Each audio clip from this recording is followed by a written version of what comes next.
Welcome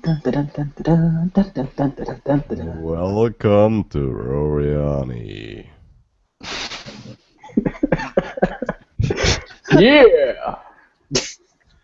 Welcome to OreAni 2015 spring lineup. Today we're going to be talking about the 2015 spring lineup, of course. With us, we got, as always, Albert, Nick Kun, Nick Coon. Sean, Sup? and the Tilla Man, Triple. Hello. So we got an interesting lineup for you guys today. Although we are running a little bit late, sorry for that. We will be having some fun today with this. Let me see here.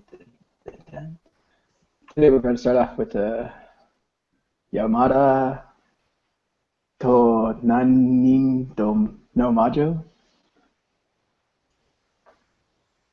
Or Yamada-kun to Nani. No, okay, screw that. Yamada-kun at the Seven Witches. Yeah, I'm not even watching this, so. At least that's better than I was listening to one of the podcasts and the host was saying it's Yamada-kun and 7 nin no majo. Like, because it's the numeral 7. Yeah. No, it's Nana. Nana. Yeah. I got you. 7. Yeah, 7 nin. Seven Let's see human. here. Triply, why do you like this terrible show? What?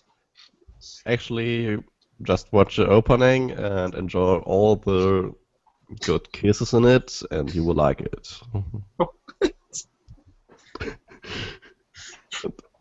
Well, that's really important. Watch the opening and the ending, they're both great.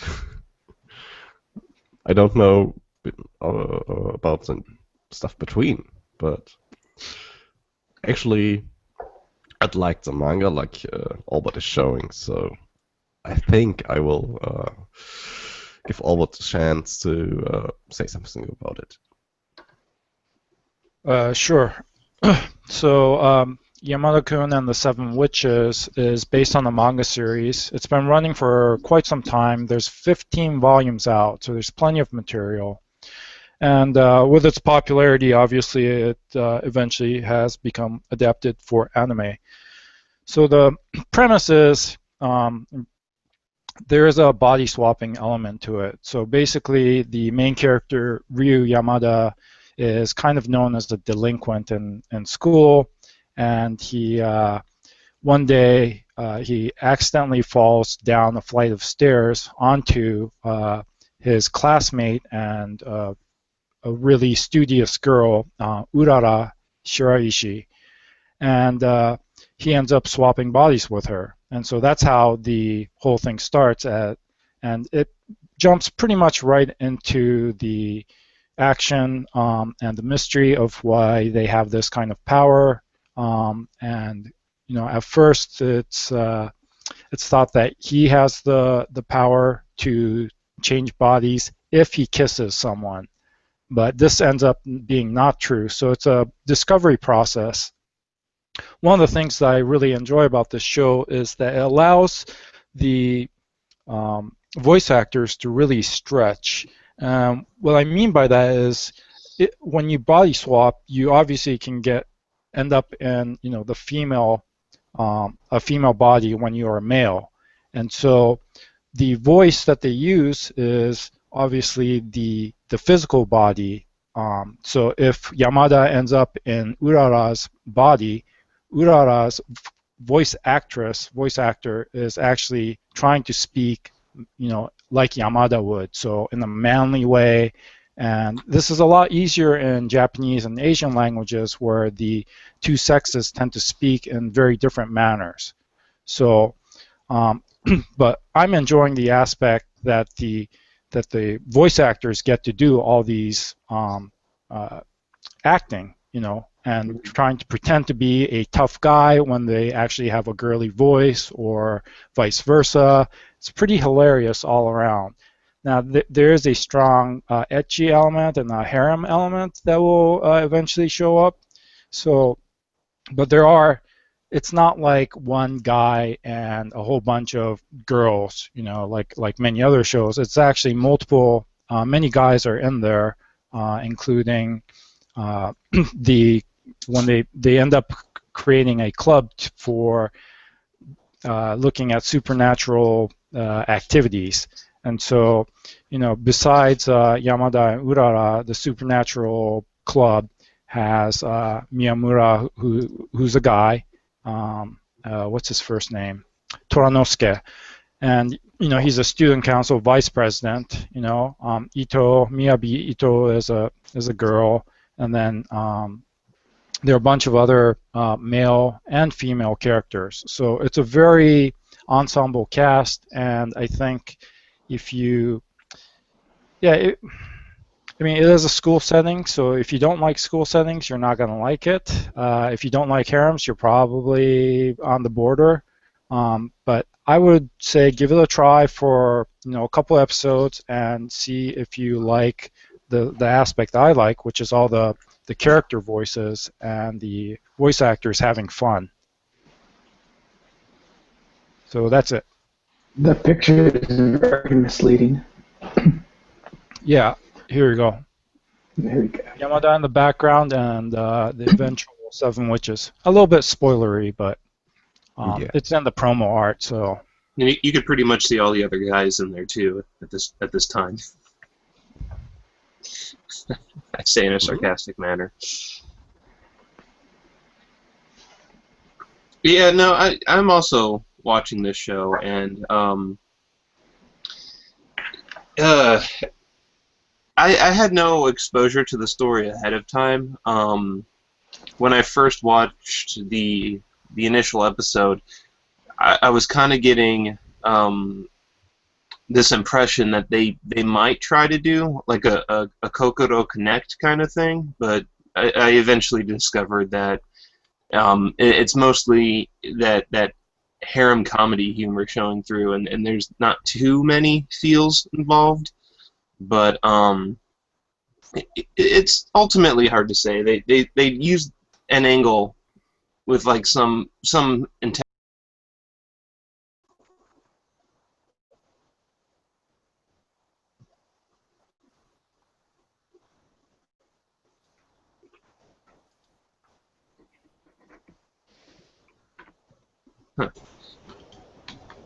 Testing Well, 1, 2, 3. Yeah, like what was Yeah, it? it said session ended because of server error. We're Yeah, I got still that. we're still live. Yeah, we are. Okay. Welcome to OreAni. And we're back. Quit causing session errors, Tripley. You're confusing the system. So I don't know where I got cut off and all that, but I think I'll just like end my stance there. I am enjoying this show. It is pretty good, and I much agree with Albert where I do enjoy how vocal actors are kind of deviating from the normal gender stereotype voice. So.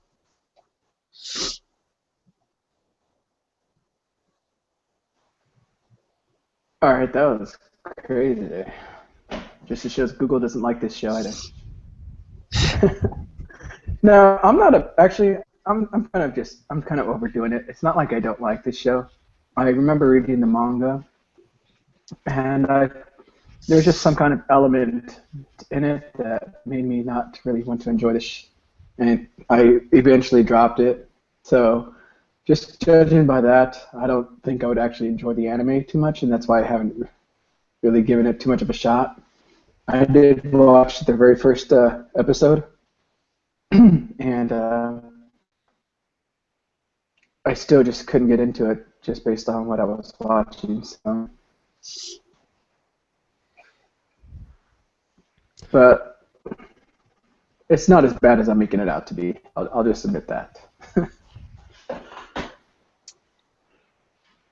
Actually, there was another manga made by this mangaka that kind of didn't get an anime because I might think Yamada-kun is kind of more easy to adapt to a live action series than an anime because his format of well, characterization of the characters and some stuff like this is well a little bit diffuse. So making anime out of it is a little bit more difficult. But yeah, they kind of did that right in that aspect, and it's actually funny at first because it's not normal for when someone changes his body or something like this. He normally has his old voice or something like this, but no, actually, we've got characters voiced by different voice characters and stuff. That's fantastic and beautiful, and all these kiss scenes are fantastic as well. I haven't seen in Ponytail yet, but it might come soon.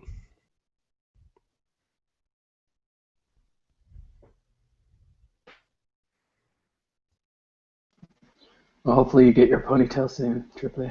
I really do hope you get it. Yes. So let's go ahead and move on. That was Yamada. Next up is, hopefully I can say this, Kekkai Sensen. Yes. Yep. See the world for what it is. Ooh, let's see here. Sean, let's go ahead and head us off. All right, Kekkai Sensen is also known as Blood Blockade Battlefront in the West. It is a shonen action series by Bones, imagine that. And this time, yeah, how much history do I want to go into? So every once in a while, Bones will get an interesting director. Like the last one they got was Takuya Igarashi. He is a guy who worked with, I forget his name, but he's the Penguin Drum and the Utna and the etc. guy. So they brought him on board, and he immediately made Oran Host Club, which is pretty unusual for a Bones show because, straight up shoujo anime comedy. And then he continued to make more stuff sort of in that sort of style, but people, I don't know. It's like his output has been getting worse. Like since then, he made a Soul Eater, which is like considered to be interesting but flawed, and then Star Driver, and then Captain Earth was his latest thing.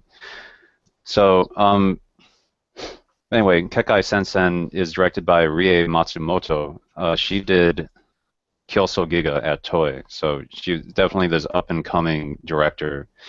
I suppose she outgrew Toei and went to Action Studio Bones, and now she's doing this adaptation of a manga by Yasuhiro Naito is his name. He's better known for Trigun. But anyway, the result is kind of interesting. It takes place in like this New York City, but with this dimensional rift causing like cosmic gods and monsters to pour into the city. So now it's this like really weird city with a lot of like humans and kind of alien-looking dudes living side by side, and lots of weird, shady, superpowered factions like fighting for control of the city. So it's like humorous and super violent in a way that Japanese people would consider the U.S. So it's just like insane violence happening on the streets, and it's just the normal, the everyday for New York. It's a weird product because Rie Matsumoto, I mean, she's an action director, but she's also like her style is very surreal and eccentric. but but Kekai Sensen, like the story, it's a shonen anime, so it's not like it doesn't quite connect. So I think the way that Rie Matsumoto wants to tells her stories would work with a story that has more like ambiguity to it, that has actors that you can't quite trust and you don't really know much about them. Where with Kekai Sensen, you can pretty much trust that the protagonists are trying to do the right thing and that they're trying to help the weak and so on and so forth. So it's kind of it has this kind of like it tries to evoke the noir genre, but it doesn't have the cynicism of noir. It doesn't have the ambiguity of it. So there's something of a mismatch there. But even then, it's still fun to watch because just for the sheer visual eccentricity, like the fight scenes are really strange and like interesting to look at. Yeah, I don't know. It is what it is. It's neat at times. It doesn't quite gel together, but the component parts are really cool. It's fun to see an anime that takes place in urban America. That's what I have to say about it.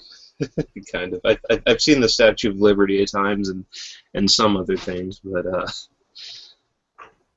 yeah, I mean the characters aren't. I mean they might not be super developed at this time, but I do understand where you're coming from. But I'm constantly lost in this show's element of that whole the ambiguity of its setting. Every episode we're basically being introduced to something new, and it's like I have no common ground just to correlate from episode to episode except for the characters. There's something new that we previously did not know that we're being exposed to, and I think that's where a lot of the sense of it's not the characters you can't necessarily trust, but it could be the city itself and the hybrid mashup of all of its contents. So.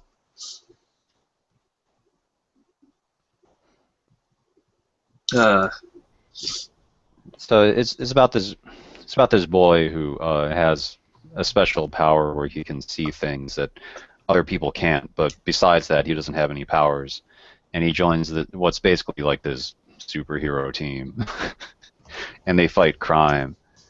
They stop crime and they try to It's like that. I wish that wasn't the premise of the show. I wish it was something like weirder and more sophisticated, but. It's a shonen manga. Like that's what it comes down to.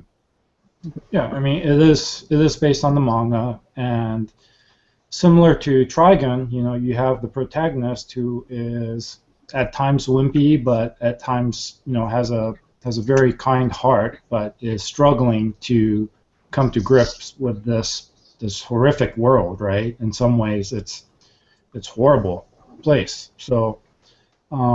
I do appreciate that from the shonen perspective. As far as the animation, it's superb, I would say, and I'm really enjoying the quirky directing. There are scenes where I don't know the way the shot is made or the characters are interacting, and you get a different cutscene or all these things combined. I think the directing is really fascinating. So I'm really enjoying it from being an animation fan, right?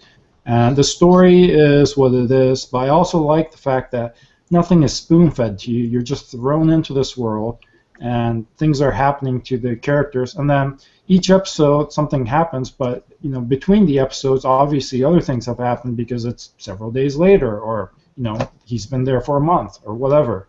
And there are things going on in the background that are hinted at from the very beginning, but it is a mishmash of time and dimension and space, and there are all kinds of machinations going on in the background. And it's like, they're just a small force to try to keep the normal people safe. And oftentimes that might not work the way they think it should, but it's all about them trying to do what they think is right. So I like it on multiple fronts. So real quick, I just want to go over something you talked about the animation, and I remember there was an early posting, especially during episode 1, where there was something I think you pointed out where in one frame you would see something on the floor, then the next it was gone, and then in the next frame it was back. Has that happened as the series have gone on, or was that just like one time? I haven't caught anything since then, but I haven't exactly been looking out for it. So, let me see. Yeah, it's this scene where you can see Zach beating up on the protagonist, and there is a sonic monkey by his foot. And then the very next scene that you see, it's not there for whatever reason. They might explain it away because it is a sonic monkey, and normally it moves too fast for a normal person to see. But in the third scene, there's the monkey again. So I don't know. Yeah, it's clearly I think a it was an continuity oversight. It's not like continuity errors are rare in TV anime. I think overall the quality has been pretty high, so I don't have any complaints in terms of, there's no production apocalypse. It looks good most of the time. There's a lot of interesting and weird design work happening. Definitely. Like maybe my only complaint is that there's just too much fog, so sometimes it's hard to see the entire scene, but that could also be deliberate. Like there's a world that kind of fades in and out of fog, and like the further underground they go, the foggier it seems to get, and the weirder it gets. Because you start seeing like skyscrapers just sort of floating in the sky, crisscrossing and pointing in random directions. It starts getting really surreal, like when they go underground. Yeah. Definitely, but I do appreciate, that New York looks like New York in certain scenes. That city, that metropolis look, that grittiness, the subway signs. I look at that and go, that's New York. Granted, with a bunch of aliens walking around, but that's New York, and I do appreciate that. It's not New York without like the thousands of pest pigeons. We need like alien pest pigeons. Maybe they all got eaten. Or the rats in the subways. I also like the stupid hyper-violence because it's sort of endearing in this making fun of America kind of way. It's just like, well, we just live with constant violence like all the time, just happening all around us. But it's our norm, so we think nothing of it. Yeah, they're very nonchalant. So yeah, people are just getting like straight up murdered, just all around. All right. Well, that was Kai Simpson. Let's go ahead and move on to another title. Show by Rock. Oh yeah. We love it. I actually haven't seen this. What? What? You haven't? What? What? You must. How can you do this? So Albert. I feel betrayed by our leader. Oh, yeah. He has Alright. forsaken us. So Show by Rock is kind of weird in that this is a product of Sanrio, and Sanrio is famous for Hello Kitty. So the entire point of this franchise is to expand their demographic, right? Sanrio is popular among girls and women, adult women and even adult men, but they're trying to bring in the seinen group. So, well, they make, of course, Sanrio sponsors, a girl band theme, and so this is not just an anime. It's been a app game, a rhythm game for the last year. No, on the iOS, it's been since 2013. So there's an app, there's other things, and then there's the anime now. So the basic premise is that you have this this girl, what the hell is her name? Sian Ichikawa, right? That you see here, and she wants to join the school band. So immediately it's like, oh, it's like K-On! But she's kind of shy, introverted, and despite being a good musician, she's having trouble actually going in to the club and sign up. And so in her, everyday delusion, she's joined the band, and this is from the first episode where they're playing inside the club room, and she imagines herself playing with them, and then eventually going on stage. So you're like, okay, so this is K-On! A little bit more serious, and they want to become music, right? No, that's not what it's about, because at home, after failing to join the club yet again, she decides to play some music, then decides to play an app game, and she gets a high score on this rhythm game that she's playing, which is the game that Sanrio is pushing, right? And she gets sucked into the game world, where she ends up being a cat girl in a maid outfit in this bizarre 3D CG section. And so at this point, I was kind of ready to turn it off because I do not want to watch an entire show in this CG world, right? So she somehow gets sucked into the digital world. There's a concert going on with Tricronica, I think is the band's name. But immediately it kind of cuts whenever they have some sort of, not the singing part, but character voiceovers or whatever. It does cut back to animation. So I'm like, well, that's kind of jarring but interesting. And turns out that they're under attack by a giant monster, which she was fighting also in the app game that she was playing, right? And she ends up saving the situation because she has the legendary guitar Strawberry Heart, and with the power she defeats the monster.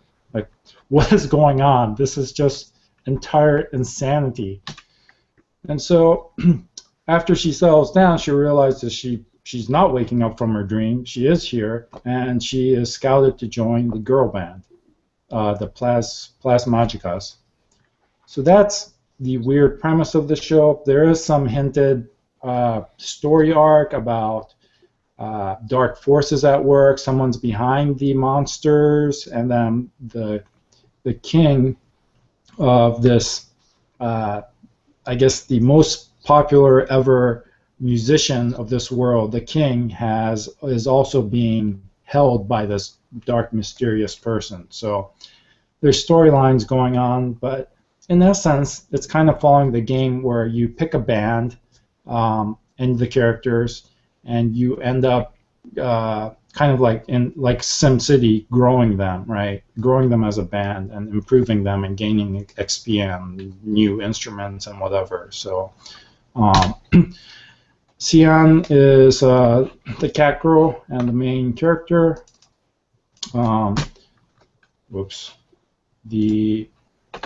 The dog girl is Retori on bass.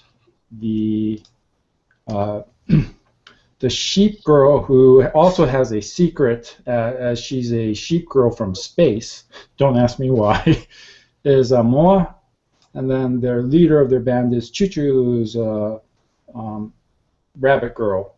And all the other characters in this world are anthropomorphized animal people. So what about their manager? Their manager is Potato. Yeah, it's it's an egg-shaped dude, kind of like the icons that you use in the Wii game, right? Uh-huh. The Weeples. Anyway, here's the band Plasmagica and their CG counterparts, Xian, Retori, Moa. For whatever reason, is a black sheep. I love it. And then Chuchu. So that is Show by Rock. It is a bizarre construct, and the CG parts are pretty jarring to me, but I'm sure there's a reason, and that's part of the game. And you can go to showbyrock.com, which gets you to the game online gaming site. So that it'll tell you. I don't think. No, it is partly in English. So you could download it and play it if you want, and you can see all the characters there. And then the television site is actually a different site, I believe. But if you are into cute things, check it out. If you are interested in what they can do with the CG stuff, check it out. Who else would I recommend this to? If you're an animation fan, just to see the differences between traditional anime and CG and the mishmash combination, check it out. It's crazy, and I want to not watch it, but I end up watching it. So I'm on episode 4, and we'll be watching episode 5. But 6 is on the fence. This anime is a problem. What? It destroys the industry. Well, actually, I've started watching it with 2 friends, like, randomly, and we were all like, what the fuck? During every scene in episode 1. After that, we've watched episode 2, but that's another kind of story. We don't know why. They fight a big monster in episode 1, and they never fight one again, and I forgot why they were even fighting a monster. Because it showed up, pretty much. Oh no, the monster has approached. We have to deal with it or get attacked by it and lose. Yeah, that's okay. It doesn't have to make sense. I mean, I really did just love episode 1. As this anime introduced all of its various elements, it was just. I was on the verge of dropping it. Like, I was like, what is going on here? And I just kind of watched it. And like, by the end of episode 1, it's like, yeah, I'm definitely going to need to see more of this to at least form an opinion about what it's doing. Or it is such a, as Albert was saying, it's a mismatch of a bunch of different techniques. And I don't think it's working against it. I think they really... I'm glad that an anime such as this has come around because it is so different. It is something even more entertaining to look forward to. How well is all their elements working together? That's a pretty big expectation, Nick. I'm not sure I can live up to it. Yeah, I think the way in which Show by Rock is different is that it's not pretentious at all. It's not even trying to be plausible. It's not like another idol anime where, it has high school kids and they're trying to form a band or something, or it's not trying to be plausible. Like within 5 minutes, she is zapped to the fantasy world of super deformed animal people, and she never looks back. The show never looks back. And the purpose of the game was to sell you on like a zillion mascot characters for Sanrio, and that's what the anime is there for too. And if you like characters that are cute, then they have the show for you. It is Show by Rock, and every episode is a rainbow of just like really cute mascot characters. They do turn into CG characters when they play their songs sometimes, not all the time, but most of the time. But even that looks really good. It's really cute. It looks like dancing Nendroids or something. That's what I thought. How can you not like that? Pretty much. And there is each episode will have at least one insert song. So there is a pretty strong musical element. But they've had a couple years on the game side to develop all that. So. If you do like music, there is cute J-pop music in there, although they do some interesting things, like the latest episodes I saw, episode 4, had a band from the Far East, so there are musical elements from Japanese instruments, incorporated. But so the music's at least interesting, and the characters are what they are. So they're doing a great job selling us on cuteness. More Yep. cuteness. I'm ready to buy. Walton throwing money at the screen. Nothing is happening yet, but I'm sure something will happen soon. And yeah, it takes place in like a music city. Like they call it MIDI city. I don't know if MIDI stands for what, musical instrument digital interface. I'm sure it does. I'm Okay. sure it's just a terminology that a lot of people are kind of used to. Like they've at least heard it around, although they might not know exactly what it is. So this is where there are a zillion of these animal-eared pop and/or rock bands, and there's a concert every episode. Just cute characters and sparkles and singing and more cuteness, and it's a great Trying show. to earn It's a their great anime. hard-earned Sonic dollars.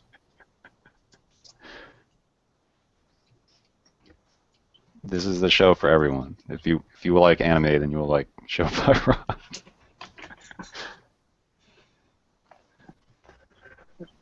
All right. Seems like I might have to try to check this out in the future. Maybe it's later on after this hangout. What do we got next? Let's see here. I'm not going to use the full name, so pretty well known as Don Machi, right? Seriously, read that title right now. What, me? I dare you. Dungeon ni Deayo Motomeru wa Machigateru no Daroka? Yep, good I job. think you just said a no out of nowhere. There's no Daruka. Oh, Very good. Whatever. You help me here. It's good. I thought it was a nice attempt. I was kind of saying along with you there, and So, probably one of the most iconic characters of this season is in this show, and you can kind of see by our little mascot character girl. What's her name? I don't remember the names. We name them all the time. We can't remember them. Hestia. But, no, Our mascot. Your actual mascot character, you don't know the name? They're sad, Panda. But there she is with her dressed in that yellow uniform. But yeah, as you can see, here's the actual character, Hestia. Woo, the lolly, big boobed goddess, as they mention quite often in the show themselves. What was the English title? Like, is it okay to pick up chicks in a dungeon or something? yes. Something kind of like that. So I guess it goes off of this.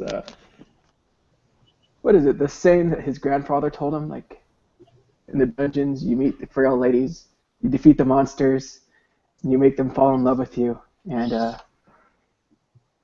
eventually you can create a great romance. So Belle Kuhn, which, do I have a picture of Belle? Let me see.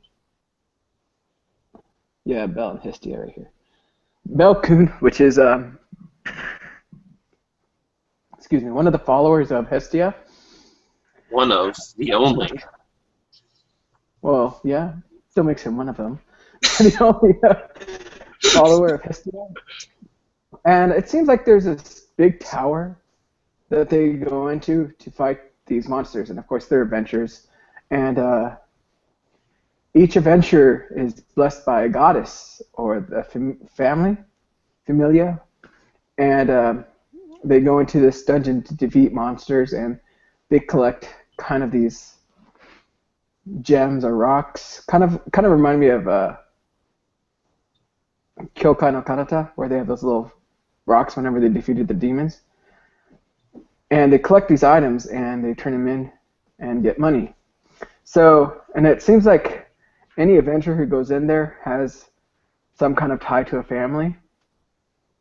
But for some reason, I don't know what the circumstances is so far, Hestia has only got Belle. And Belle is this new comer to being an adventurer. And he ends up, at the very beginning, meeting this girl and basically instantly falls in love with her and is trying to become the strongest adventurer he can to get her approval. So there's a lot of little elements that are going on. It seems like it's going to be a very heavy harem type of show with all the female characters they keep on introducing. But I kind of want to have to go with what Albert's been saying for a long time, like because of this certain voice actor. It seems like he's always getting these roles, and it's kind of getting a little meh, always hearing him in these type of things. What was this voice actor's name? Matsuoka, what's his first name? Oh, hold on. Is he Kirito from Sword Art? Is it that guy? Yeah. Yep. And it's not like he tries to use any other voice. It's the same thing he's used in almost every single title. And it's... I admit, if you've probably never seen him in the other shows, it would be great. But with watching all the other types of harem shows you've seen him in, it's kind of getting tiring. But I wish they would just kind of change the variation of what he does. But it seems like he's always playing this one same role. But I don't understand how this character got so popular, which made this show boom, the Hestia, but I think it has something to do with the ribbon. I'm pretty sure. but it's been good so far. The progress of the characters is kind of strange and what's going on, and things are happening in every single episode. That's like what's going to happen in the next episode. It's at least keeping me interested in it. And I think it's kind of enjoyable for a lot of people, I would say, for the shonen type aspect of it. There's quite a bit of action, but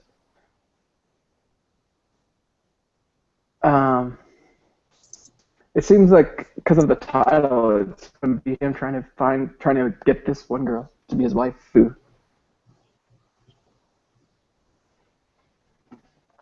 Yeah, there's that guy. I hate him.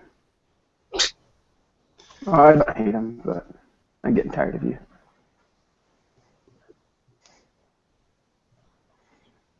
Anyone else have anything to say? Yeah, I'm very much. It's one of those harem shows that I'm on the edge. Like I could drop it, but it's still enjoyable enough, and I mean, it's gotten a little bit more interesting than it was on the first episode. So I don't know. It's clearly he's got like 5 girls interested in him already at this point. So we'll see what happens. Did you pick them up in a dungeon? Around the dungeon. Yeah, it's Nearby the dungeon, but not in the dungeon. Yeah, like as the title of the show indicates, there's like this big Tower of Babel style dungeon, like smack dab near the town. So it's Dungeon Machi. So, like, for as many, like, there is some civilian aspect to the people who, his goddess doesn't really venture into the dungeon, nor is one of the harem elements of the harem cast. I don't know what to call them. One of the members of his potential harem is like a barkeep, so she doesn't really go into the dungeon at all. But waitress, barkeep. Well, yes. Get it right, Nick. I will try. I wasn't even really thinking of Seer as her. Yeah, her name's Seer. But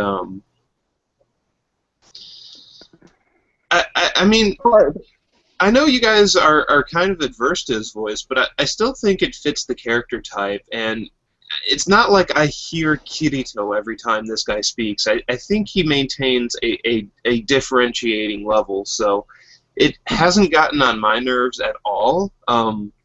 I think it does fit the character at least. I will admit, and I'm actually just kind of like watching it mostly for the various elements of fantasy that it is portraying. When in the first episode, I got a huge kick out of how the gods goddesses interact with their heroes whenever they are in the dungeon all day and they come back in. They have this tattoo emblem on their back that the goddess manipulates, or god or goddess, I should say. And it opens up like this like futuristic sci-fi display of just magical floating characters, and the whole thing is like a Dungeons and Dragons style stat sheet, and they're just kind of manipulating the level ups and everything else involved in that instance. And Yeah, it's weirdly literal. That the god or goddess or whatever can divine the character sheet out of a person, and say like, okay, you gained these skills and you got a new point in XYZ. I don't know. I mean, I guess it's fine for this anime. I've only seen one episode of it, and I pretty much stopped right there. So the world, it wasn't even trying to make the world believable. It was pretty clear that it was just bullshit. I couldn't tell if it was like a parody of like RPGs or what. I mean, clearly it is, because the monsters turn into crystals. I mean, the only thing they haven't is like, when Link slays the monsters in Zelda, they turn into coin. So yeah, the monster body disappears, and then you just see the drops or whatever. Yeah. Sometimes you get a rare drop that's just not only a crystal. But it doesn't have the pretense of this takes place in a virtual reality MMO or anything like that. No, this just is how the world works. Yep. So I found that kind of weird. It didn't seem to be a parody like Mahojin Guru Guru, which actually like made fun of how JRPGs worked in those days. Like this one had this one has that stuff going on, but it doesn't seem to make fun of it. It just is how it is. It's just kind of a weird world. But that's where I'm getting a lot of enjoyment from the show. It's not so much vested in a ton of the female cast, but it's like, how much of an RPG relation does it have, and like what new elements are they gonna discover until we pretty much like have established the entirety of the RPG system, and we just play out on a story. But so far, 4 or 5 episodes in, they're still kind of coming up with a few new elements here and there, but I'm pretty sure we're going to be at the end of that very shortly, and it's just skill development from here on out. I remember the first episode, like the main character was kind of angsty about his lack of self-improvement, so the solution to that in this world is you need to go into the dungeon, grind some experience points, level ups, and once you're high enough level, you can pick up chicks in the dungeon. That's this anime, man. Summed it up correctly, sir. Self-improvement has never been easier. Just gotta play video games.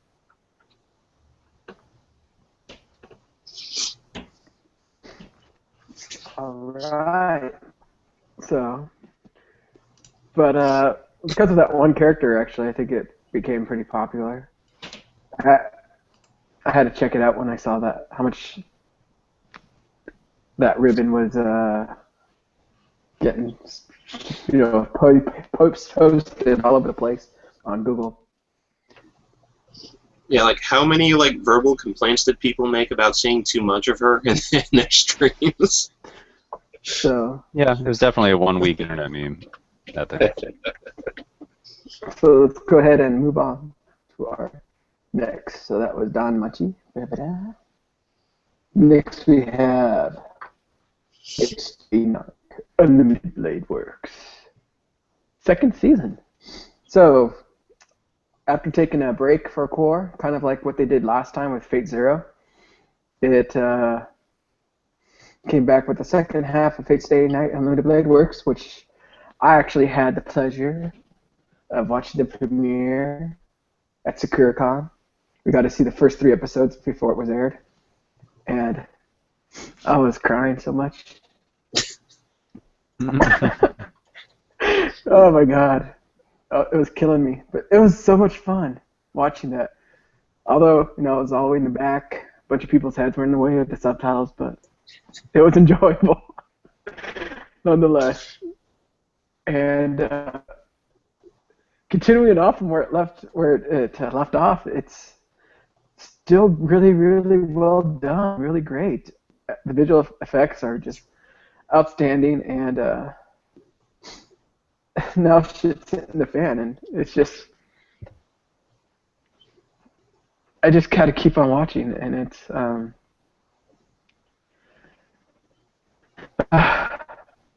don't know what else to say. I pretty much kind of have seen it following along with the movie came out, right? The Unlimited Blade works. I pretty much kind of know what's going to be going on if it does follow that, but it is still nonetheless interesting as far as you continue on. Well, we've talked about the movie before and how, unless you're a Fate Stay Night fan or had watched, played the game or watched the first adaptation, you couldn't make heads or tails of the movie because it was so goddamn horrible. Everything was condensed, and you just couldn't follow the story, right? But here they've taken their time to expand upon the story. They've actually added, I believe, original scenes. I've never played the game, but from what people tell me, there have been scenes added to flesh out the characters. So in this last couple of episodes, we got a little bit more backstory on Castor, one of the servants, her backstory, and how she came to be in this current Grail War. So it's actually quite enjoyable. Animation quality still remains high, and yeah, it's just a well-done project. Now, I will say that I felt like where they ended last season seemed a little odd because at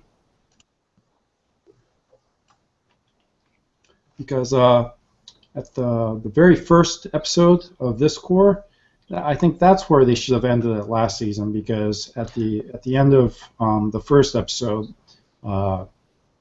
Shiro and Ren are in dire straits. They are, up the creek without a paddle, basically, and they have to come back from that. So it seems like a weird place to start it. It would have made more sense to end it there for last season, but whatever. It's probably just the way they arranged it. So I will continue to watch it. Horrible things are happening right now, as we all saw. So, and things will get even worse. Yeah, maybe the arrangement's just arbitrary because they're like, well, everyone's going to watch it anyway. We're not going to even give them episode previews. We know you're going to watch it. Yeah, Fate Stay Night's alright. I don't have much to say about it. I don't like it as much as Fate Zero, but whatever. It has its moments. It looks really good.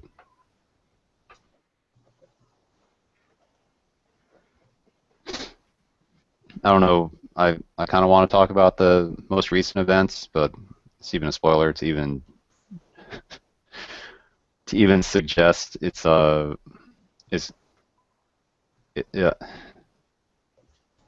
I don't know what they're gonna do. Some crazy stuff goes down, and I'm not sure what they're gonna do for the second half of this set. So not to spoil Because in the it, movie, if I recall correctly, in the movie, Archer and Shiro, they fight each other for like half a goddamn hour. So, going by that movie, I guess for the show, they're gonna fight each other for like 6 more episodes, and then the credits will roll. You got it wrong, Sean. Tosaka is gonna die, then come back with an eye patch, and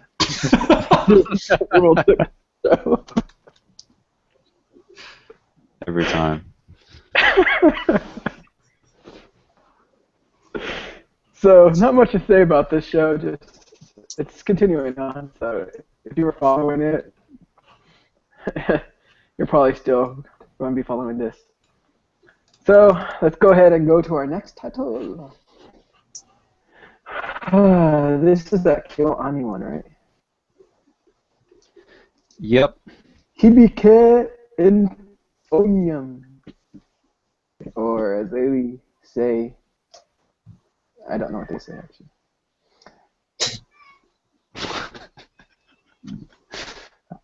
What's that sound? It's the euphonium, that's what. Oh, okay. Let's see here. Let's see here. I had my hopes up, but What do you no. have to? So far, the coolest part I found in this whole series was that time they were tuning. I mean, I was in a concert band, and that was always my favorite part when you were doing the tuning at the very beginning, where everyone played that one note. Music to my ears. I really love that. What, But I what'd could you just play? barely. I played what the one girl actually played, the baritone saxophone.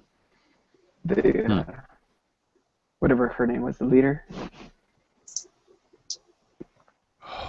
But I just barely saw the third episode, so a lot of you guys are probably further than me. But there's a lot of characters in this show. I can't even remember any of them, except for Asakura. Yeah. I'm definitely not going to recall any names. So, Hibike Euphonium is a KyoAni show about an after-school band. They, in the first episode, they buy a guitar and then they have lots of cake. No, actually, Hibike Euphonium is actually pretty different from most KyoAni shows. Wow, Mike's muted across the board. What's going on? Okay. No, go ahead. It's actually pretty different from a lot of KyoAni shows recently because it has a premise, it's got a main story, and it sticks to that. It sticks to that main story all the way through. It's about a concert band that wants to compete in like the national championships, and the band is so dismal that they have to reinvent themselves to do it, and they bring in like this like genius instructor who's gonna whip them into shape, and yeah, it's a straightforward drama. It's a straightforward drama. There aren't any like cake or whatever episodes. It's pretty focused, and it's nice to see a KyoAni show with that level of focus because we haven't seen anything like that in a while. I think the closest thing you could actually compare this to is Free, because that was another series about an after-school club that wants to compete in the nationals. But Free, like half of the episodes of Free were side story diversions, karamoe type, selling you on these characters kind of things. Hibike Euphonium is all about.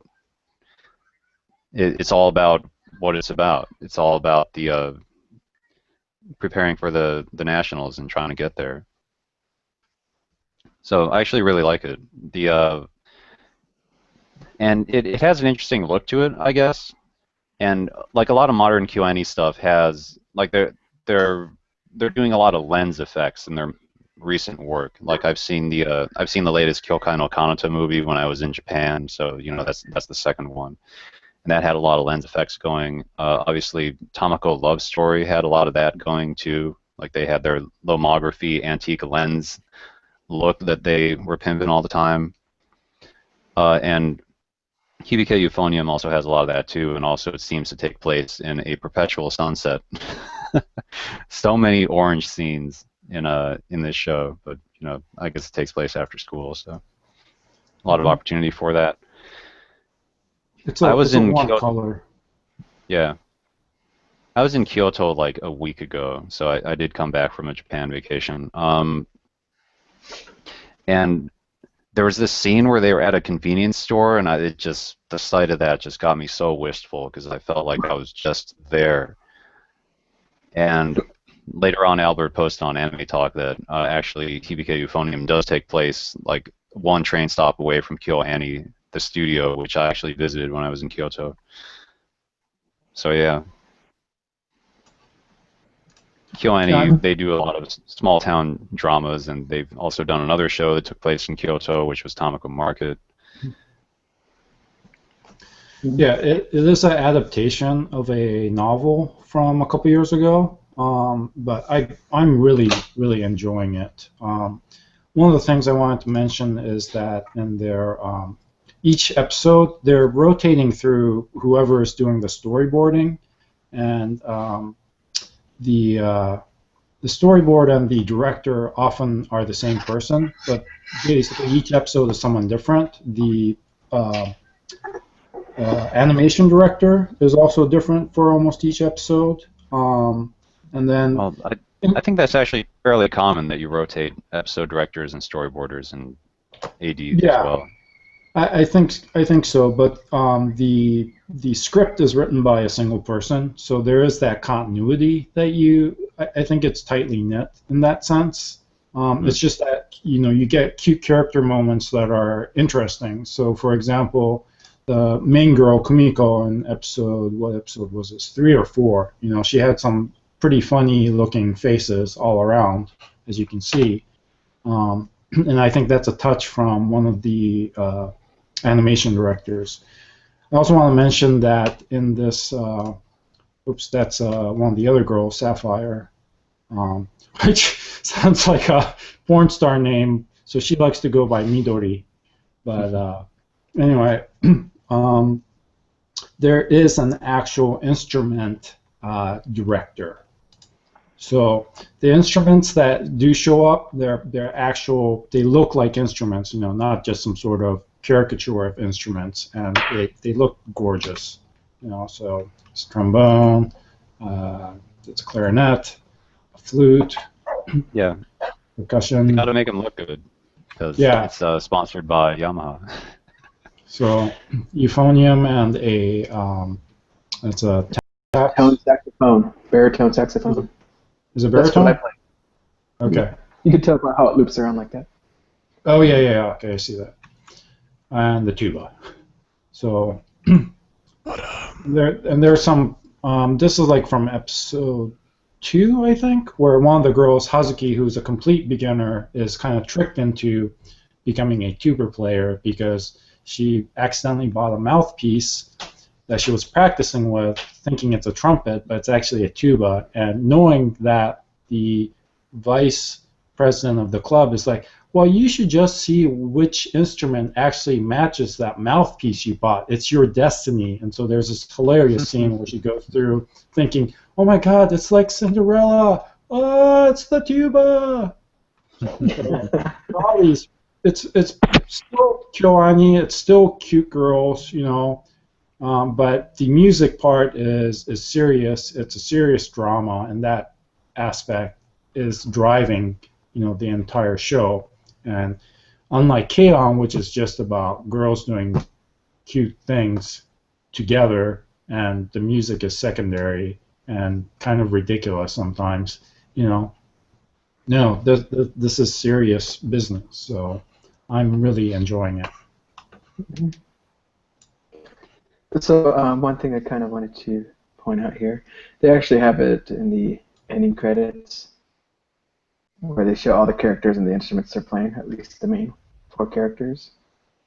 And it's pretty fun seeing all the different instruments again. And one thing I kind of want to mention, which I think Sean kind of touched on, but the backgrounds are beautiful in this show.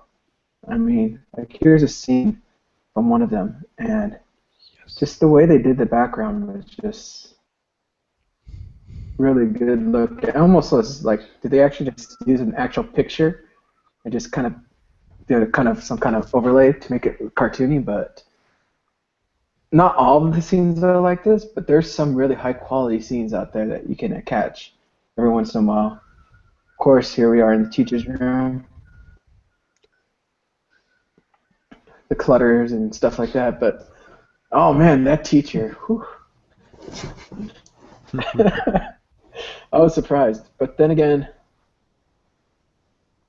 the quality of the characters and the backgrounds that I've seen were just pretty amazing, and I don't know if I'm gonna keep on following it. It seemed a little too What? serious for me, for what I want right now. It seems like there's going to be some I heavy should watch drama. Show by Rock. Yeah, there's going to be. Show It by seems like Rock there's is going to be the some kind of Hibike heavy drama. euphonium.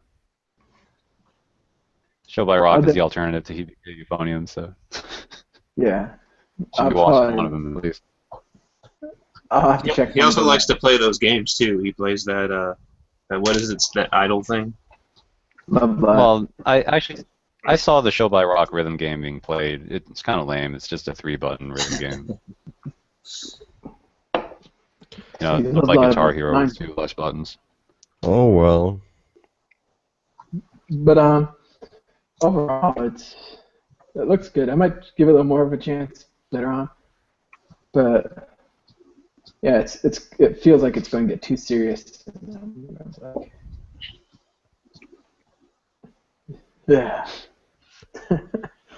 Maybe if they actually start playing some good music, I might go back and check it out. Yeah, that's kind of the case. Yeah, but they're supposed to suck right now. That's the whole point. And when they actually play it, they do not sound good, right? And then they're finally at the point where the teacher's like, okay, we can finally move on because you're actually playing now instead of just making noise. Which is a pretty harsh thing to say, but very true. Man, I was sold on the main character like instantly when she in the first episode when she heard the school band in passing. She was like, "Man, they suck." I love how she's cynical, but also kind of apprehensive. Like she can't commit to she can't commit to succeed in a sense, and the rest, a lot of the band is like that too. So I like that a lot of the students are apprehensive, and like that vote that was obviously they were going to vote to keep their slogan of we're going to compete in the nationals even though they never do because they suck. But that's always been like their saving faith or something by choosing that. So it's cool that the teacher comes in and sort of makes them commit to it. But a lot of the students are still apprehensive about it. It's like they don't really believe they can succeed or that they really want to succeed. Or, there was the one girl who raised her hand to vote against the goal of trying to compete in the nationals because it's like she wanted to have an excuse for failure. Like she didn't believe that they would succeed. So I find that sort of apprehension like more relatable and believable than in what was that music anime from last season? I forgot the Japanese name, but the English name was Your Lie in April. No, not Shirobako. Shigatsu. Yeah. Uso or something. Yeah, Kimi no Uso or something like that. And yeah, that main character was just killing me with his like weird mother complex thing that he could not get over, and it was just like wrecking all of his performances, even though he's supposed to be a genius. But instead, we have kids that are, it's an after-school band for them. They don't really know whether they want to make it their thing. Like, do we want to go all the way and like practice, spend all our free time practicing so we can compete in the nationals? They're not starting from the top, but they have this weird problem, but they're starting from the bottom and they're thinking about it. I don't know. I like it. I dropped Shigatsu wa Kimi no Uso, but I'm definitely sticking with Hibike Euphonium. So I find it more relatable. All right. This show is kind of like, well, me as a OreAni hater normally. I kind of like it in a way, but I still think Amagi Brilliant Park was a lot better with the adaptation. And Well, Amagi was a comedy. This isn't. It's not really the same kind of show. It's not, but the most irritating thing I've heard in this anime was like the main character's sister which kind of was sad at first that he didn't participate in the school ensemble. And when she brought home her euphonium, she was like, "Don't play it here. I don't like it. It's too loud." That was kind of strange. So, real quick, I kind of want to know why Nick dropped this. I'm just really not into like the technical side of instruments. While I do like some instrumental tracks, I really don't care to see beautiful instruments or kind of hear like orchestra-y pieces. Or just like that element of band stuff is just like is just not in my interest. So Okay. I pretty much just said if that's what this anime is going to be about, it's already kind of going. I'd already be going upstream against it. So It's not orchestra-y. There's no violins. I just kind of mean that really instrumental. You don't like orchestral music, is what you're saying? Right. Well, some of it's all right, but for the most part, it's just I don't really seek it out. If I hear something and I happen to like it, great. But school band just is not anything that I was into. So. Yeah, but the music aspect is actually kind of what's keeping me interested, not really what's going on with them and their national thing, because it just brings back the memories of school, you know, when I was in concert band, the stuff we did. Well, let's go ahead and move on. Unless you have anything else to add, Triple A? Triple A? What? I was The like, show had a ponytail girl. You didn't like her? I didn't. Yeah. Okay, so let's go ahead and move on. He's not Next wearing one. that wedding dress in the classroom. It's just not for him. Yes. That's kind of bad. Next Also, up, yeah. Plastic Memories. Nope. Let's skip that. What? You shouldn't skip it. I actually haven't seen it. I'm shocked. I'm shocked that I'm the one I'm the only person who voted for this in the list of what we're going to talk about in this hangout. Let's Nobody was just voting say- for Plastic Memories, so I'm like, okay, fine.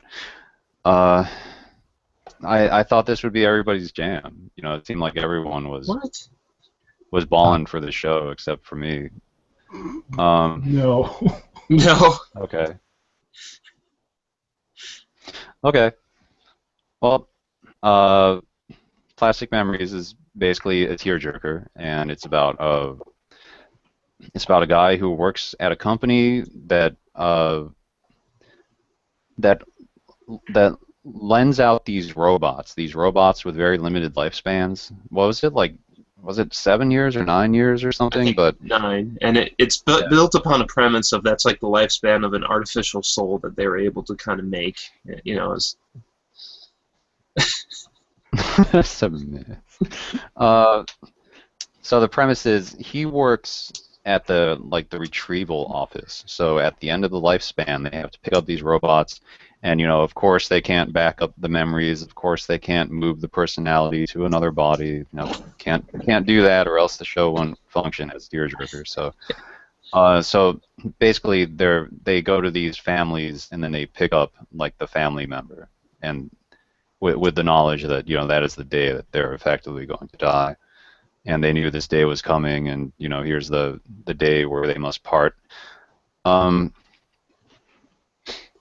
So the premise is kind of implausible, and it's like fairly manipulative in that sense, because there's also a lot of other details where you're like, well, why would it work that way? I mean, it's convenient for tear jerking, but why would it work that way? So another thing is like if they go past their lifespans, then there's, even by a matter of hours, there's a potential that they're going to go crazy and then go berserk, and then the robots are going to become like murderous, super-powered killbots, and then they have to be hunted down like replicants in Blade Runner.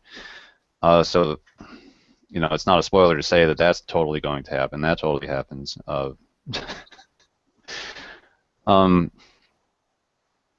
Yeah, it's weird. It's like, well, then why do they cut it so close with the retrieval date if there's the possibility of like a super robot going on a rampage? But whatever, it's anime. But beyond that, like if you can look past just how fucking brazenly manipulative the premise is, then it's actually pretty entertaining. Like the characters are charismatic, the animation is consistently good. Like it's almost OreAni good in its consistency and it's just the abundance of it. And the first episode especially goes like way overboard with just character animation. You know, they don't even know what to do with all these animation drawings that they budgeted for it. But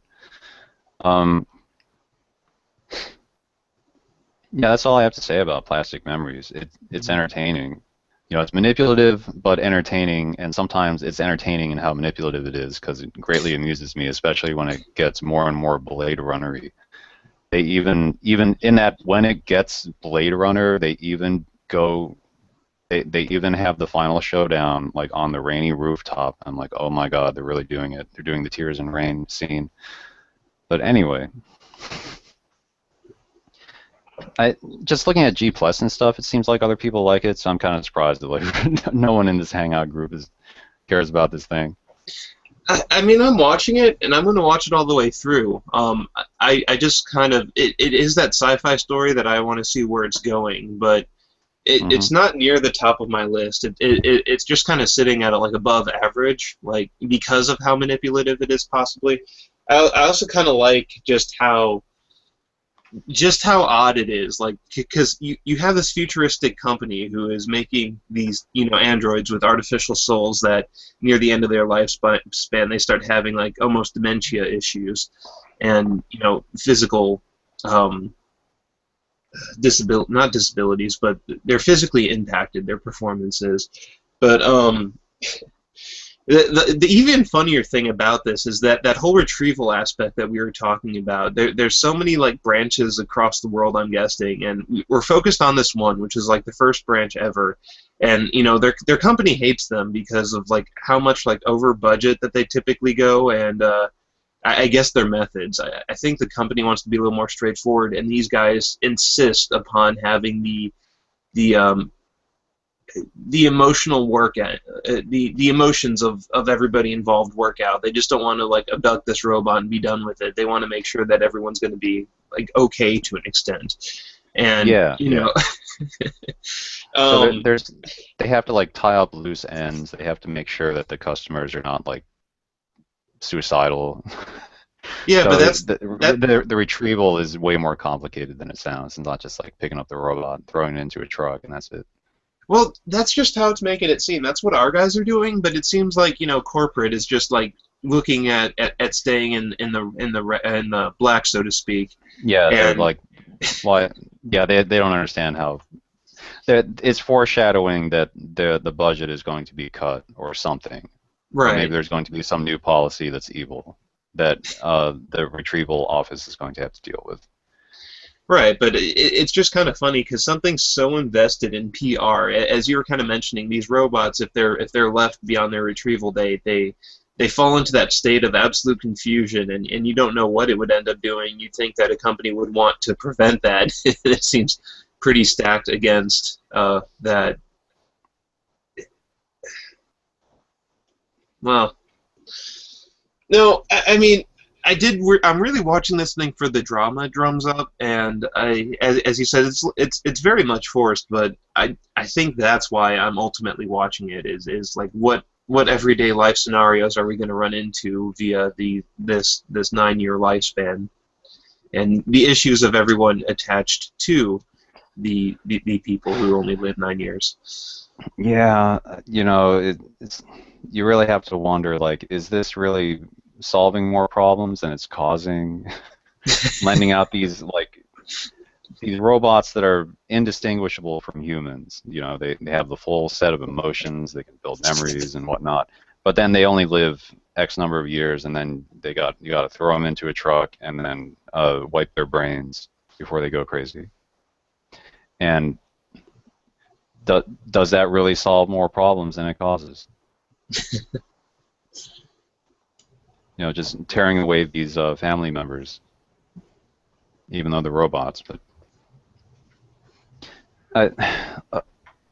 a real criticism that I want to make is not that it's just manipulative, but it's manipulative to the extent that you expect it to be manipulative, and every time it foreshadows a little thing, you're like, well, that's going to happen. You know, it just puts so many rounds in the chamber of Chekhov's gun that, you know, when they go off like 5 episodes later, you're like, yep, I saw that coming 5 episodes ago. You know, and to the extent that you're trying to keep track of them all, it's like, okay, so they set this up, they set that up, they set this up. There's like any number of tragedies that they could build, and they're probably going to do them all. So when the tragedy happens, like when the revelation comes, there's almost no impact. Yeah. Because you saw it coming a mile away. That's probably why this show is sitting close to average on my list, and like not anything that it's just like, ooh, the new episode's out, must watch it right away. Yeah, it's well made and it's entertaining in the moment, and like some of the humor works and the characters are, you know, they're personable and everything. But yeah, I just sort of consume it, and then it has almost no impact on me, and then I'll probably forget that I even watched this show like 6 months from now. It's that kind of show. Yeah. All right.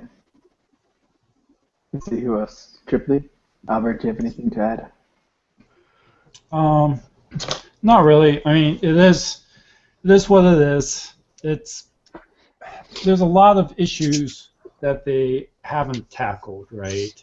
I mean, what happens? Are they anatomically fully correct? Come on. I mean, what if it's the robot is a replacement for your dead wife? You know, and this all has to tie in with Japan's declining population.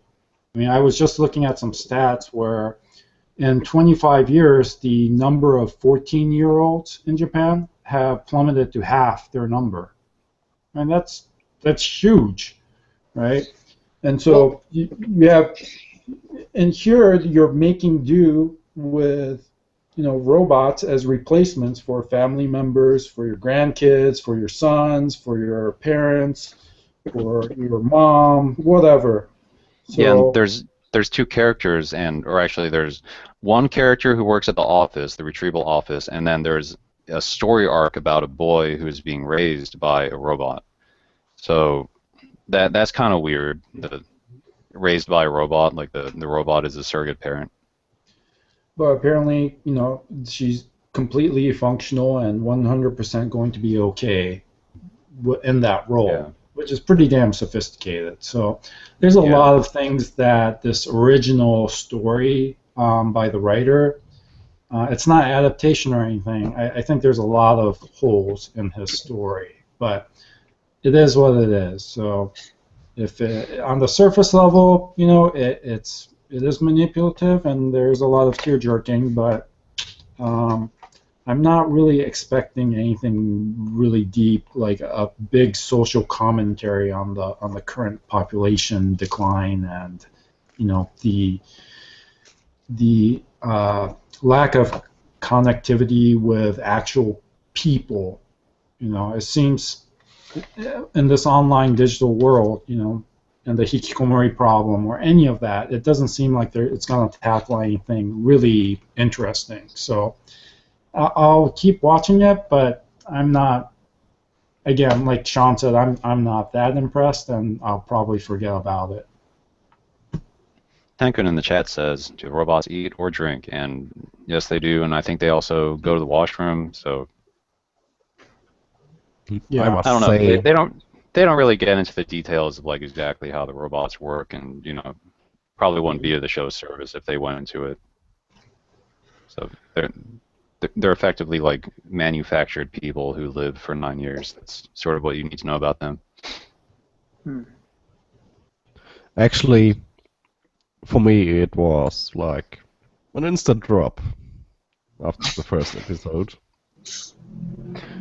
Just because it's a tearjerker, and the only realistic thing about the show is breast size.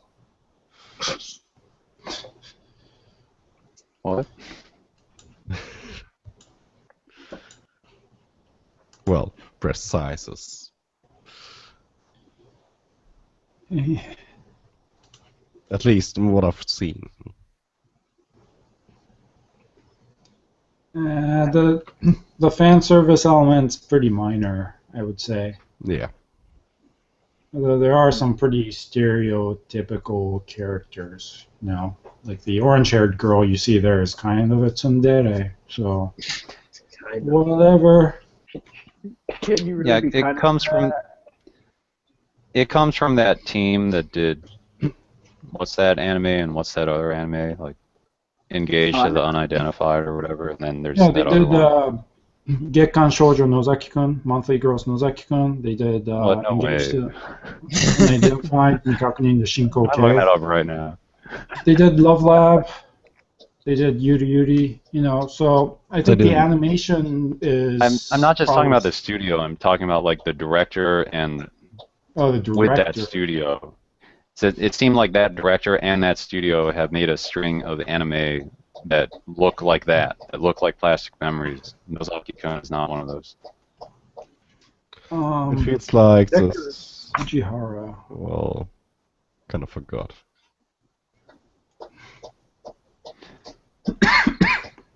But yeah, I'm just saying that it's of that lineage of Engaged to the Unidentified and Gujibu or whatever, however you say that.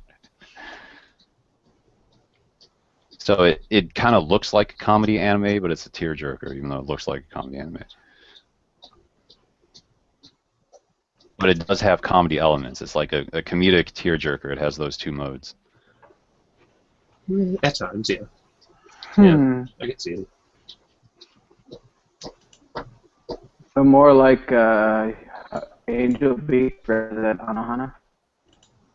You know, I don't find it as jarring as Angel Beats, because Angel Beats like went to the depths of darkness and anguish, and then right back to wacky comedy.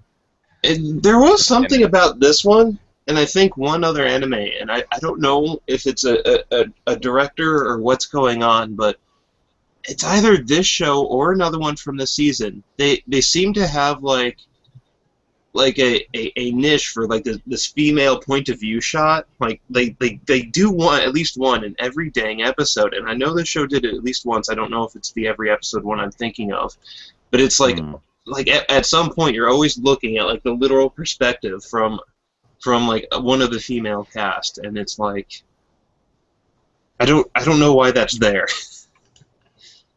Like why are we looking from this thing's eye? And I think it's this one, because I think for the most part it's the protagonist of this one that they always do it with, but it was just in the back of my memory, and I just can't recall it right now, but I was just kind of wondering if that's just something that the director wanted to do, or if that's trying to draw your attention to something about the character. Like, is there a point to it, or is it just like some new thing of fan service they're trying out? I'm not sure.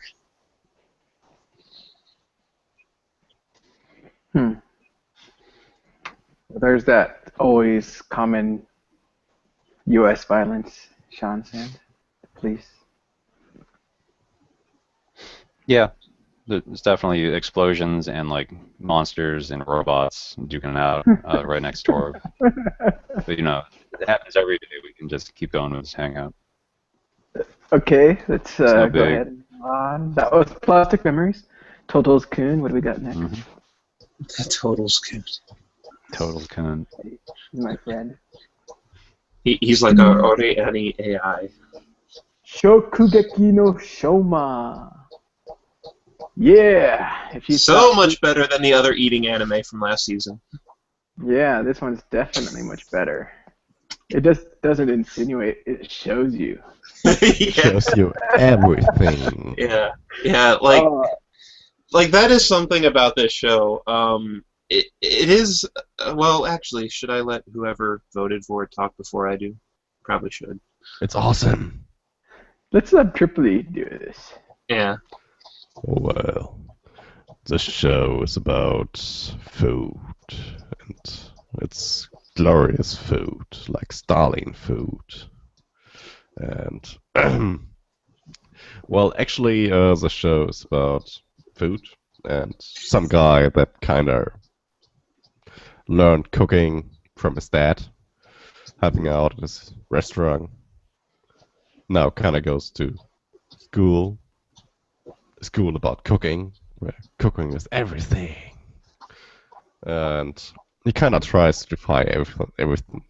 And what the fuck? Suddenly, out of nowhere, people losing clothes and stuff. And Well, this kind of show. so yeah. To better kind of preface it, it's like a much more shonen fan servicey Yakati Japan. Whereas Yakati Japan focused on bread, this one opens up to a lot more generalized, like fine cuisine at times, and um, it centers kind of around like food science. A lot of times you see the main character, chopping up something, and there's like notes. There's like a screen title that pops up telling you what stuff is, and they try to get into the science of certain things sometimes, but something that was done the first time I was exposed to it was Yukati Japan, and that's why I brought it up, is what makes a food-oriented show interesting is the character's visual interpretation of what they're eating, and that's where the fan service from this show steps in. As characters try things that are really good, you get taken into this dream sequence of how good or bad this flavor is, and again, like 99% of the fan service is right there, and but this show is highly entertaining outside of the fan service. I've found elements of comedy that I'm liking, and kind of one step further, we follow a protagonist who, in the time of a few episodes, goes to this this cutting edge, top tier, high end culinary school, and it has it almost has that like structured bullying element in there, although not active. This school is so tough that only I think it was 10% of the people who attended ended up graduating. But if you are one of the few graduates, you are pretty much set for life in your culinary career. And you got people who they set up this element where a lot of the people who are attending this school are from some kind of food giant. They have something to do with the food distribution process. And they kind of made fun of the main character as he was coming in because he came out of a local family diner.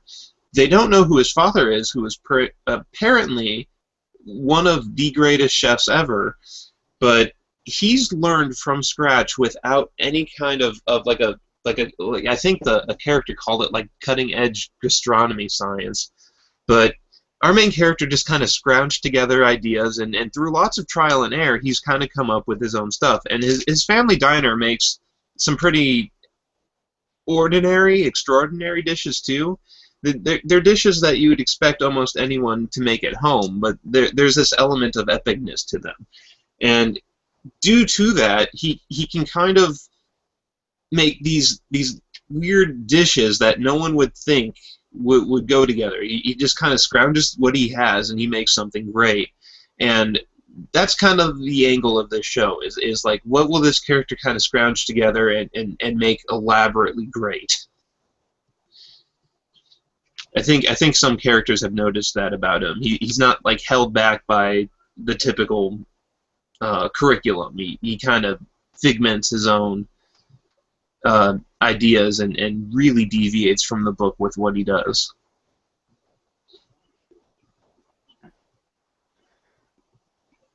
So obviously, if people don't know this, comes from a manga, I believe. I don't know if there's light now, but the manga is really popular. I read the manga. So although I really like the manga, I haven't really picked up the anime too much. I saw the first 3 episodes so far, and now there's about 5 now. But it's following pretty close to the manga, so I feel I can leave this for later, but it is very enjoyable. I showed the first episode to a few of my friends while I was on vacation, and they just laughed over the scenes where the people are eating, and the imagination, and just how outlandish these things are, and kind of like what you said, Yakutate Japan, Mhm. where they had those sequences whenever they were tasting the food, and they were just like crazy out there that kind of described what they're eating. Mhm. This show does the exact same thing. Like she eats squid with this weird thing, so she felt like she was being wrapped around by the tentacles and all that stuff. But The end catch for that episode was hilarious. so it can get pretty. How do you say? I just described it as fan service, but ecchi would be the greatest way to describe it. Yeah. Like as people are imagining eating this food, it seems commonly that you eat food in the nude. Like there is very little clothing in most of the reactions. Yeah. For Well, whatever although- reason. Although it does target females, from what I've seen, it's not limited to them. There are male that have eaten the foods, and they have their own little scenes where they're, you know, going through their moments. Yeah. So it's not like, yay, it's only going to be the girls naked or whatever, but it kind of rounds it out around there.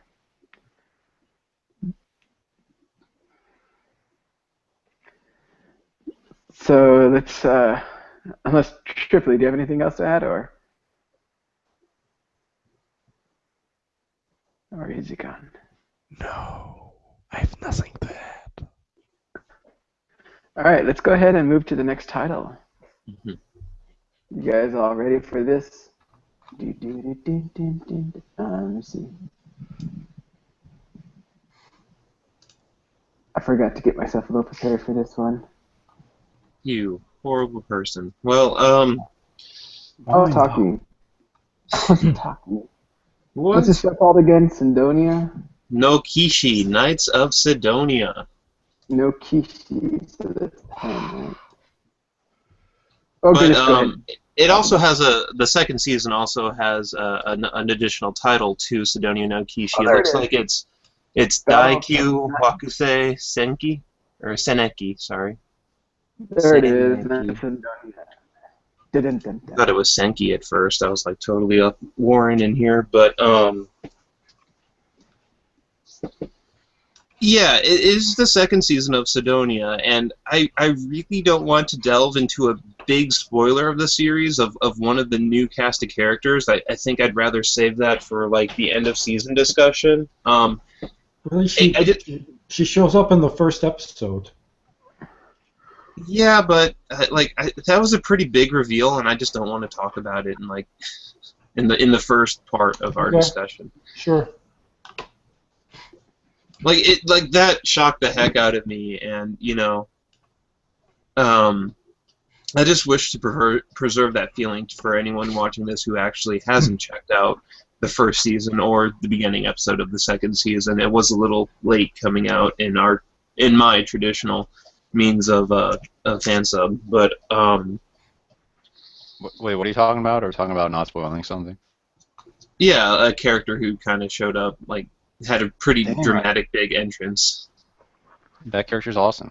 Yeah. Like, that Sidonia has finally gotten weird. Finally, like, I was waiting for Sidonia to get weird, and with the introduction of this character, it has got weird, and the show is a lot cooler.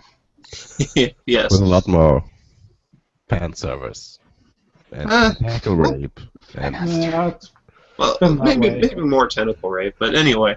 All I really wanted to say was the premise of this season. It seems to be centered around Sidonia deciding that they will no longer just kind of happenstancely encounter the Ghana floating through space.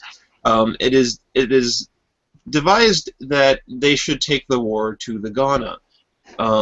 They are going to attack like a really big nesting of them, apparently, and I really hope that this season is a lot more action oriented from that, because I do remember like like one of the biggest pulls of Sidonia was, oh no, we've encountered an alien. We are running for our lives. You know, set thrusters to maximum and let's like strategize our best way out of this because we really need it because these things are tough. And now we're going to go to a big nest of them and fight them. Okay. Yeah, with our weird new super weapons that we barely understand. Yes. Right. And that's something. There is a new character who brings a lot more power to the side of our field, but I was also going to mention Kunato, who was probably recognized as a pretty big prick from the first season.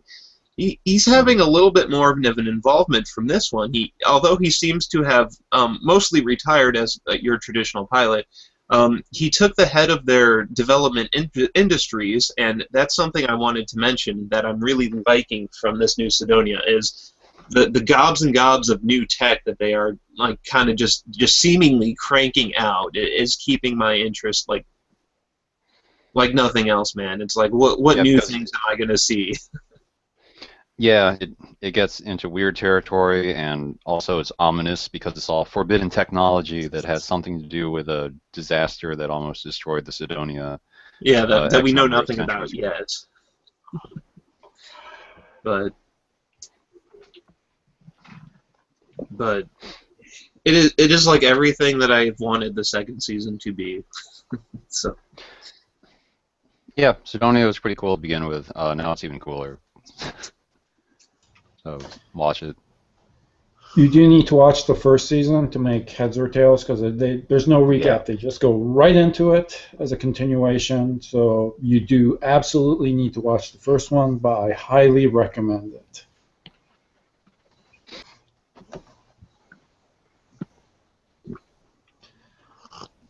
And yeah, one other thing, as always, Izana's face is just freaking hilarious. Like, she gets the best, facial expressions, and they are priceless. So, although is it still an it at this point? I don't think because Sidonia was that thing that prefaced a third gender, which just decides their actual gender much later in life, and I don't she's think. Izana is still ambiguous. Yes. And some interesting changes will happen as of the latest episode, I believe. So, Yeah, but Isana basically behaves as Tanikaze's, or Tanikaze is Isana's love interest. Right. Like, Yep. So it is there. She's there as a rival, functionally. hmm Yeah, I also feel like the production values have crept up just a little bit, just subtly, and they're starting to, like the space battles, the way the camera moves, and the choreography between all the Sidonia, I forgot what they call them, the guards, Ghana. the mech, no, the the Gardas. mecha. No, the guard. Yeah, the guardes or whatever. Is becoming more elaborate and sophisticated. Even inside the interior of the Sidonia, they're doing like moving camera shots. Isana has more custom facial expressions, and also and Tanikaze, like there's that stupid fan service scene where he walks in on the The two characters photosynthesis room photosynthesizing. again, Yeah. Yep. and then like they kick a door into him, and he has like the most hilarious face. Yeah. It's par for the course and straight out the manga. So, Yeah, it's like subtle things like that yeah, the order from the It manga improves, is yeah. slightly jumbled, I've realized, but because by this point something should have happened to Izana, but that's upcoming versus when it actually happened in the book. So, yeah, but I do agree that it seems a lot of interesting. I think because they've had time with these models, right? The first season, they probably had a lot of time trying to get these CG models to work properly. But Yeah. now that's all worked out, and they took a core off, they've had time to use their capabilities, that time that would have taken for development into something cool. And so the space and battle also- scenes are much more energetic. Yeah, and probably just Polygon Pictures, the studio itself, has probably become more sophisticated since in between they made that Sanzoku Musume no Ronya show, which had a lot of like nice character animation in it. Generally better production value than even Knights of Sidonia. But now they're back to Sidonia, and they're a more mature studio, and so on and so forth. Award-winning. Where the too. original Knights of Sidonia, Polygon Pictures has made CG TV shows before that, but they were like Transformers or something, like not really anime. So it seemed like Knights of Sidonia was their debut of like we're going to compete in the anime space, the TV anime space. So that was a new thing. For that studio anyway.